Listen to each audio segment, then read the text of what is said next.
It's time for some help, hope, and healing. Every day's a new beginning. Tap into your feelings and giving life new meaning. No matter the time of day, His grace and mercy goes with you along the way. Help, hope, and healing. Every day's a new beginning. Get in step with Nicole. Hello, and welcome to the second season of Get in Step with Nicole. I am your host, Nicole Horston, and I'm so excited that you and my special guest is here today. And we're going to get started real quick because we have so much to cover as we get in step with soaring with help, hope, and healing. I tell you what, I was thinking about what our theme for the show would be today. And of course, I always give you a theme. For those of you who are joining us and you're new to our channel, to the station, I just want you to know that each time we'll give you a theme so the information that we share today will stick and stay. And today's theme is It's My House. And HOUSE is the acronym for helping others understand how to soar effortlessly. And I have my special guest, and I don't know whether to call you soror because she's my sorority sister, but she's also my sister in Christ. So I'll just call you, for the moment, SOAR Denise Friend Foster. She is realtor, broker, owner, and she's going to help us because I found that with your expertise, what you do and how you live is going to help the viewers today to actually fix whatever is going on in their house, both physically and spiritually. And we're going to be using the context of the scripture, Joshua 18:8. And I brought it with me today because I really have wrote some notes down that I want you to cover throughout the show. Okay. So first of all, welcome and thank you for being here for the kickoff of our second season. Well, thank you, Sister Nicole. I certainly appreciate the opportunity to do so. Yes, and I'm so excited, seriously, because of your wisdom, because you are a broker owner and you have actually a thriving business, which is great in this economy, but you also have wisdom. You know, you've been through some stuff, you've lived through some stuff, you've also helped people go through some stuff in the housing market. Yes. And I'm telling you, I know that the housing market is, and finding the perfect house, if there's such a thing, is like one of the most egregious tasks that you have to help other people. Yes. And so I really thought about Joshua 18:8 when I thought about today's show. And it was just talking about, you know, how he told the 7 tribes to send 3 men out to Canaan and to survey the land. And so they had to come back and give a report of what they saw, a description, how the land was laid out. And I feel that that's what you do as a broker owner / realtor for the people that you serve. So go ahead and tell us a little bit about who you are and tell the audience just what you do. Okay. Well, thank you again. So I am a transplant here to Columbus. I'm originally from Dayton, Ohio. Graduated from Ohio State University a while ago. And at that time, I thought, oh man, I have got to get out of Columbus. I don't like it. I'm going back home.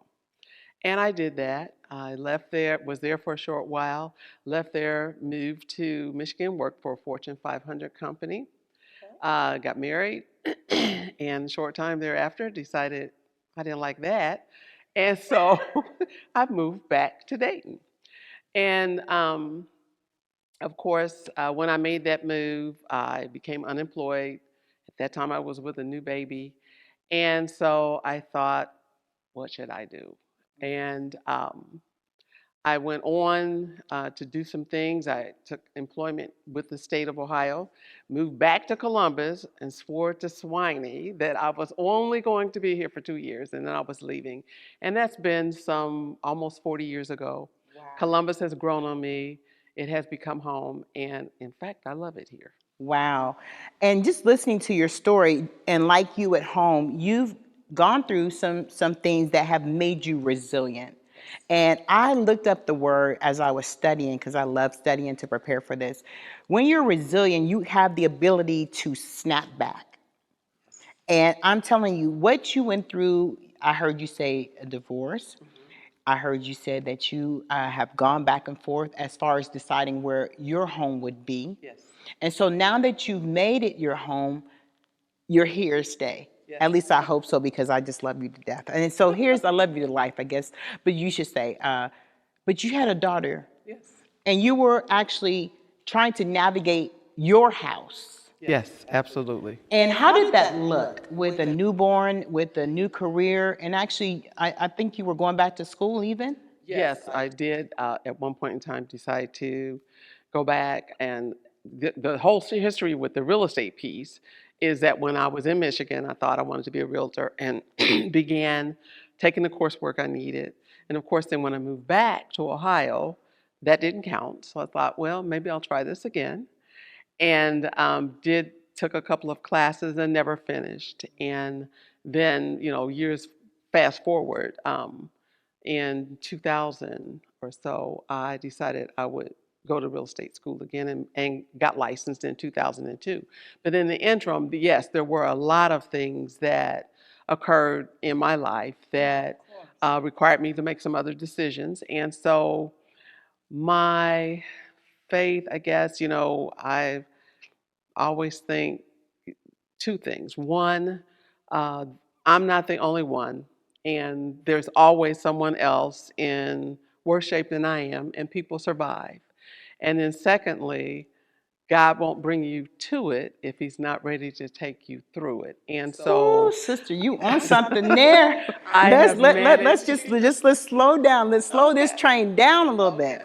So the first point, when you were just explaining to the viewers that you aren't the only one, and that is what this show, it truly is. We're this whole season, we're going to have people like yourself who's helping our viewers soar.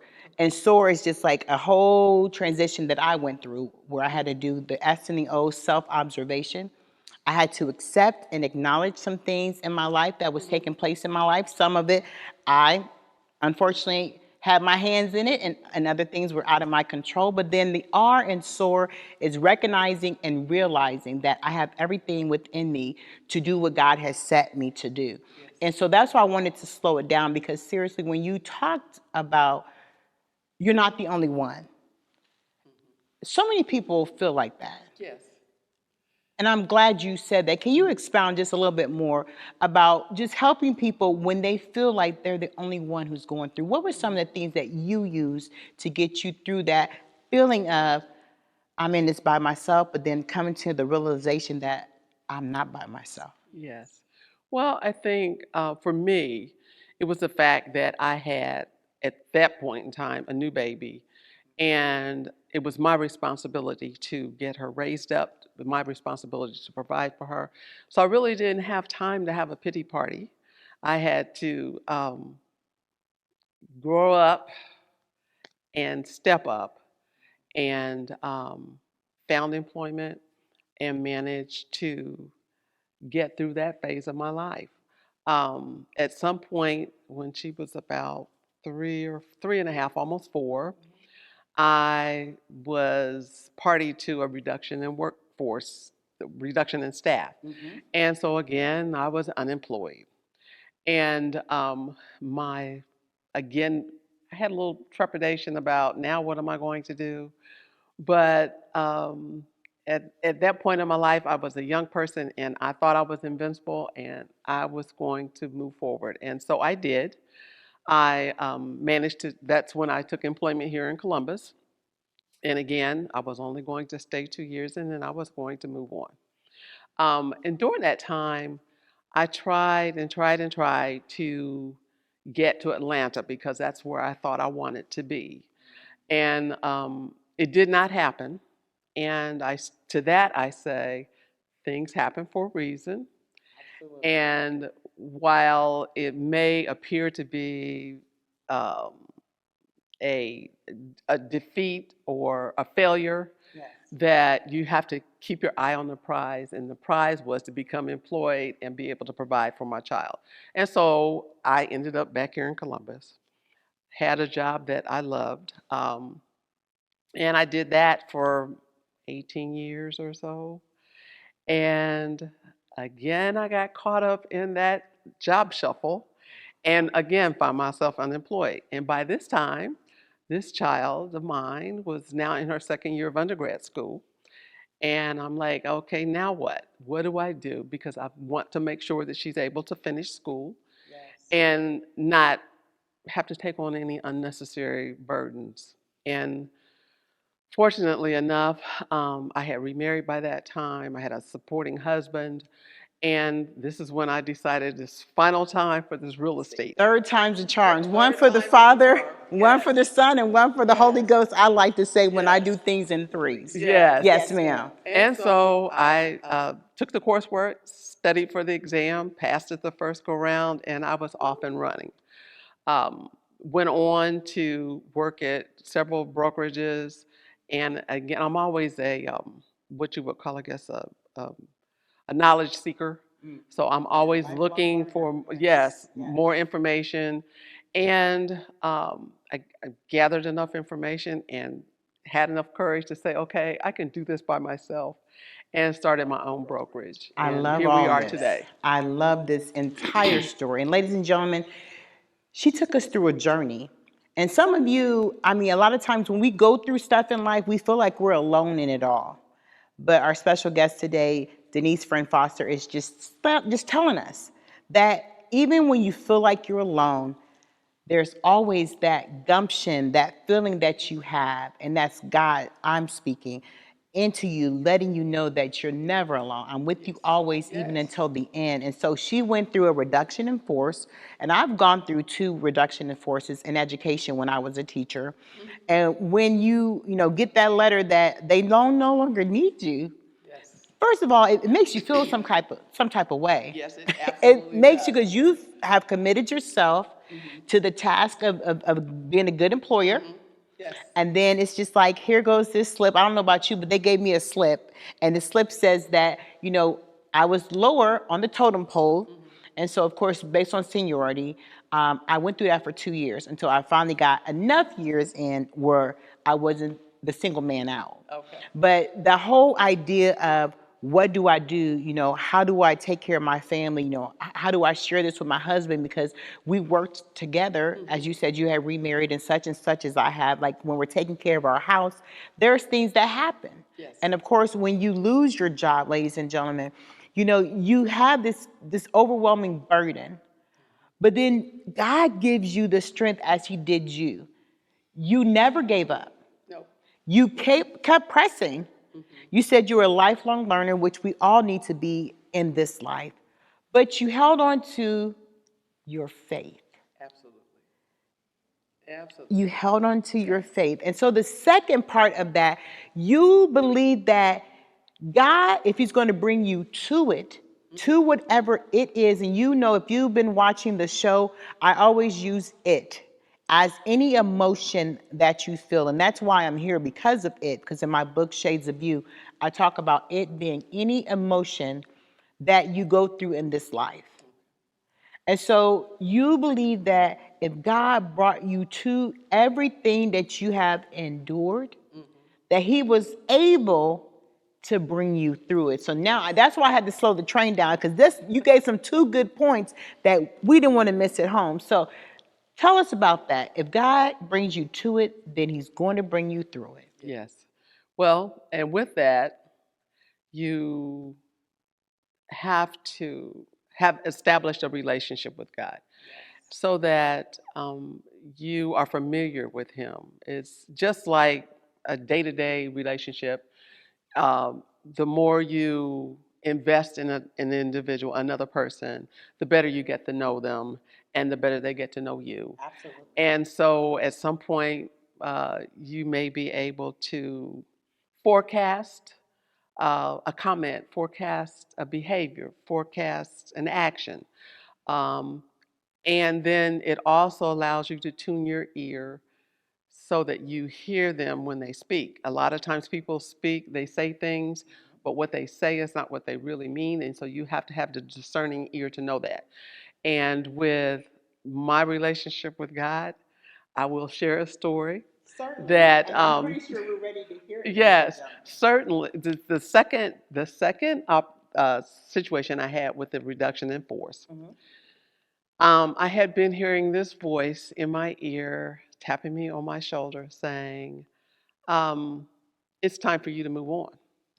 And I kept justifying it, saying, "No, it's better the devil you know than the one you don't." To tap me again, "It's time for you to move on." And I justified it by saying, "No, I've got this group of people here that I have been mentoring.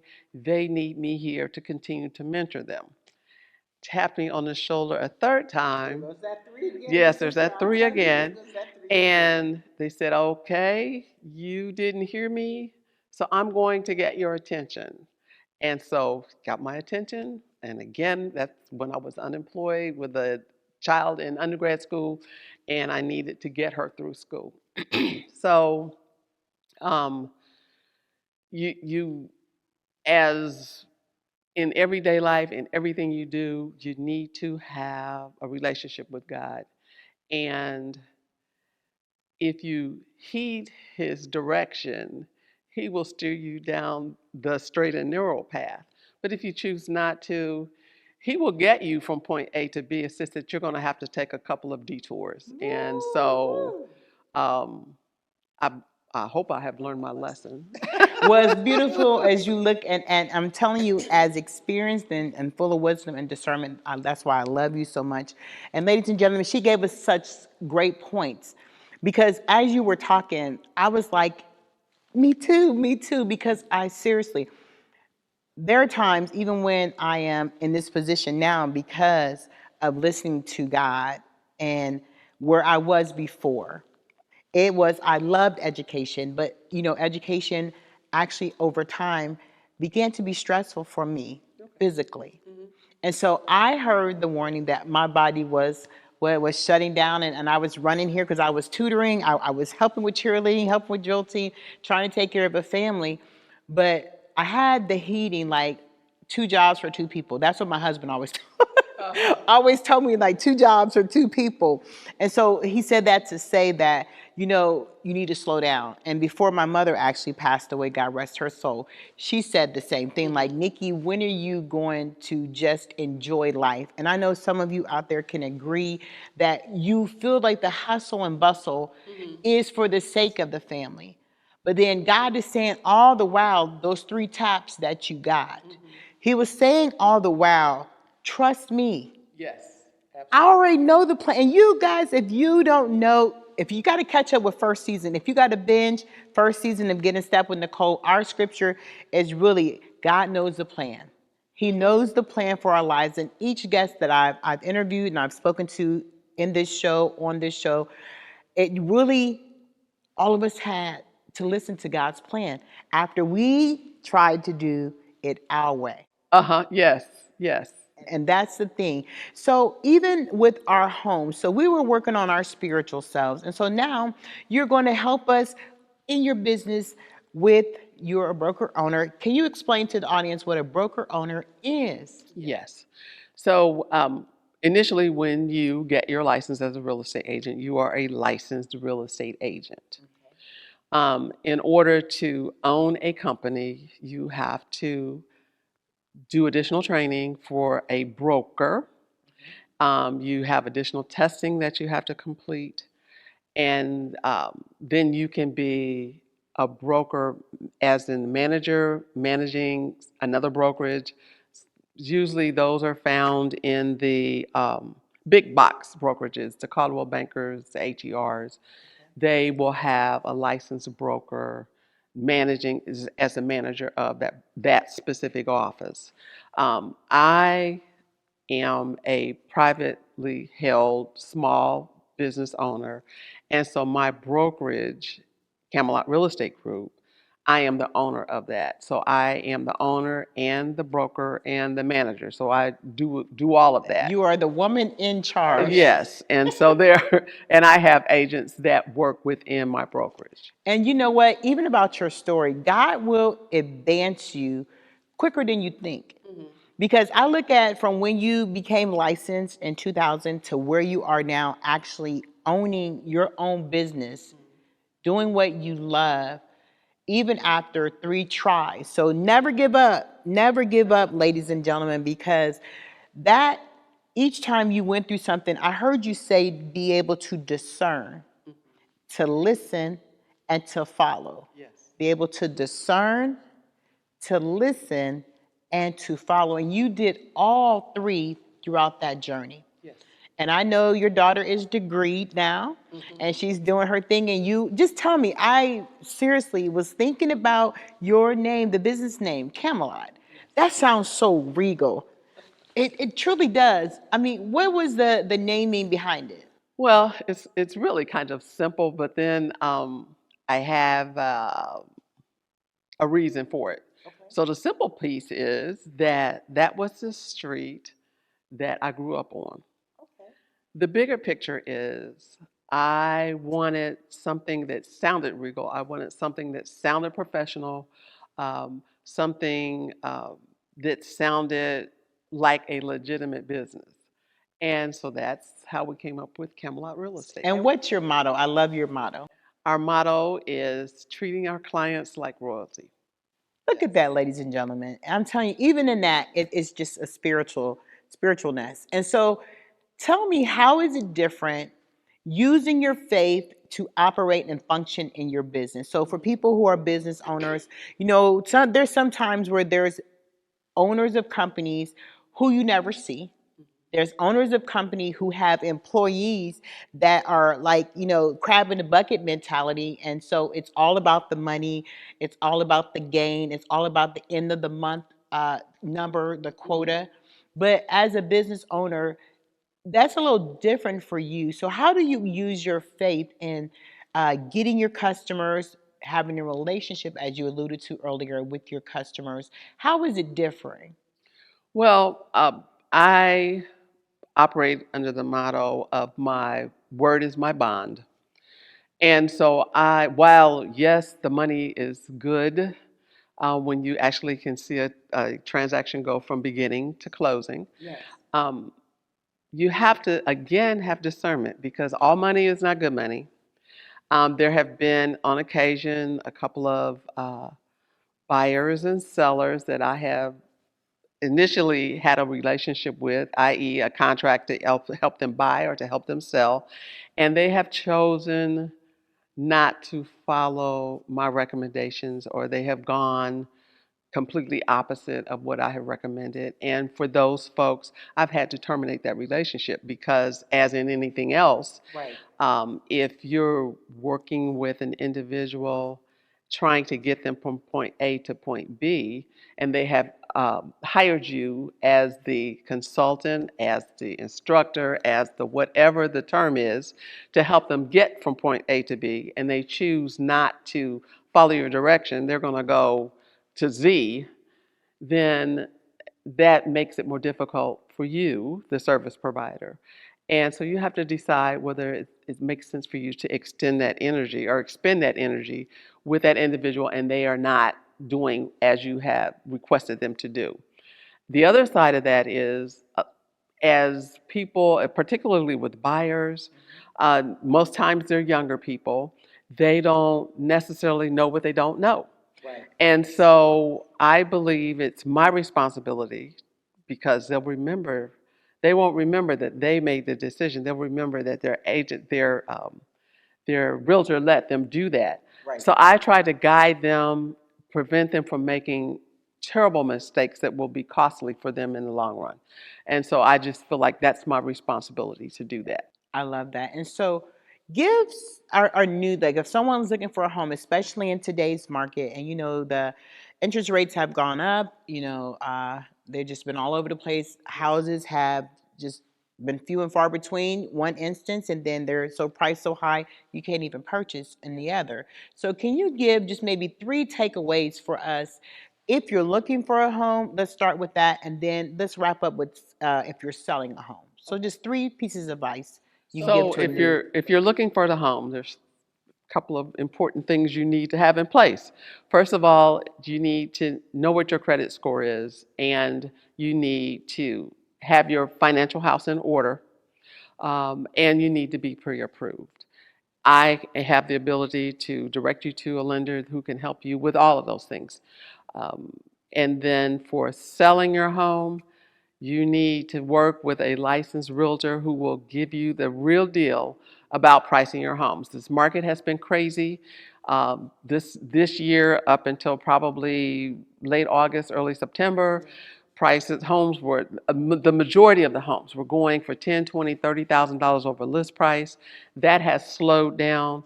And so you need to, while it's still a still a seller's market, you need to have your home priced appropriately to get it sold. And so when she talks about a seller's market, that just means that the seller, I'm using layman's terms, of course, you're going to use professional terms, they have their hands in it the most, which means that they make the decisions. Yes. And then, of course, if it's a buyer's market, like i.e. us, then we have some flexibility in what we're asking for. Am I Yes. correct in that? Yes, and so with the buyer's market, that usually means that there are loads of houses on the market. The buyer would have an opportunity to select from a large number of homes, and so they have to be priced right. When it is a seller's market, that means that the inventory is low, so there's not as many homes available to buy, to purchase. And so sellers kind of have the upper hand. They don't have to be as flexible with their pricing or the concessions that they would make in order to get their home into contract. Now, what's a concession? So let's, is that closing costs, or is that a concession? Yes, closing costs can be considered a concession. The home warranty can be considered a concession. And as far as making repairs, because right now they're selling them as is, they're not going to make any repairs, and so the buyer is stuck with that if they choose to move forward. So, ladies and gentlemen, if you want to get in contact with my dear friend, Denise Foster Friend, and if you have some questions, how can they get in contact with you? Of course, we'll have it on the screen, but how are the best ways to get in contact? So the best way to get in contact with me would be by phone. You can reach me at 614-239-5788. And then, of course, my social media handles, and I think they will be on the screen, but you can follow me on Instagram at D Sells Homes. You can follow me on Facebook at Denise Friend Foster Realtor. So listen, I laugh because when you said Instagram, I'm not even on Instagram yet, and you're flowing with Instagram. And so I just, really appreciate you being here today, helping us with our houses. And HOUSE is the acronym for helping others understand how to soar effortlessly. My friend talked about being resilient, going through trials, but at the end of the day, understanding that God knew the plan for your life, but you had to work it. You had to work it. But you also had to have that relationship with Him, and an tuned ear to what He's saying and His urgings to you. So give us one closing thing that we can take away after the show that help us with our houses. I would say the best thing would be to have the Lord at the top of your life, and be able to establish a relationship with Him. I love that. And so, ladies and gentlemen, as I always say, no matter the time of day, it can be morning, noon, afternoon, even midnight, any time is a great time to get in step and soar. We'll see you next week.